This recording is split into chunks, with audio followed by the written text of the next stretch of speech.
सध्याची परिस्थिती पाहता नोटबंदी आता व्हायला पाहिजे.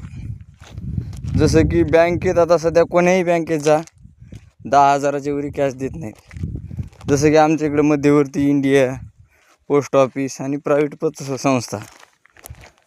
जर मध्यवर्तीत पैसे आले तर सध्या 3,000 देत आहेत. आणि विशेष म्हणजे 3,000 बी द्यायची झाली तर गेलं लगेच घेऊन आहे असं नाही. सकाळी 8ला जावं लागतं, 2 वाजेपर्यंत भेटतील असं नाही की 100% भेटतीलच. कधी साहेब नसते, कधी कॅश नसती, कधी सर्व्हर डाऊन तर कधी कर्मचारी गैरहजर. हे असं का होतं आहे? कारण फक्त ही कॅश जी आहे ती नेते मंडळीनं सर्व गुडेलगुप केलेली आहे आणि घरं भरून टाकलेली आहे. कारण जे काँग्रेसचे सत्ताधीश होते पहिले, पैसा खूप जमा केला, तेच आज पूर्ण भाजपमध्ये आहेत. असं नाही की सरकार बदललं म्हणजे नेते बदलले, फक्त बदलले, फक्त एक पक्षाचं नाव बदललं. नेते तेच आहेत, सरकार फक्त नाव बदललं. त्यामुळे आज जनतेत पैसाच राहिला नाही. टोटल भ्रष्टाचारी अधिकारी असो किंवा लोकप्रतिनिधी असो, आज कॅश कुठंच भेटत नाही.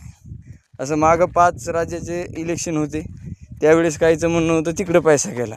बरं, आता इलेक्शन होऊन बी 15 दिवसाचे वर झाले तरी पण तीच अडचण आहे पैशाची. त्यामुळे खरंच जनतेने विचार करणे गरजेचे आहे. आपल्याला किंमत फक्त मतदानाच्या दिवशी तेवढीच आहे. जनतेला पाहू शकतो, पेपर फुटे असो, कुठं अन्याय अत्याचार असो किंवा उपोषणाला बसणाऱ्याला वर लाठीचार्ज असो किंवा नेत्याला काही बोललं तर त्याच्यावर होणाऱ्या कारवाया असो. सध्याची कंडिशन पाहता खरंच स्वातंत्र्य असं जाणवतच नाही कुठं. स्वातंत्र्य म्हणजे तुम्हाला तुमचे अधिकार मिळणं गरजेचं आहे, पण ते होताना दिसत नाही. भ्रष्टाचार असा इथून ग्रामपंचायतपासून तर लगे पंतप्रधानापर्यंत इथून तिथून झालेला आहे आणि त्याला कारणीभूत फक्त जनता आहे.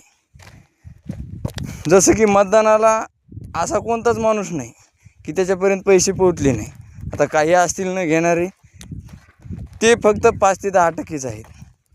ज्यांना बोलायचं आहे किंवा ज्यांना स्वाभिमान स्वतःचा जिवंत आहे, अशाच व्यक्तीने फक्त पैसे घेतले नाही, पण 90% लोकांपर्यंत पैसे पोहोचले.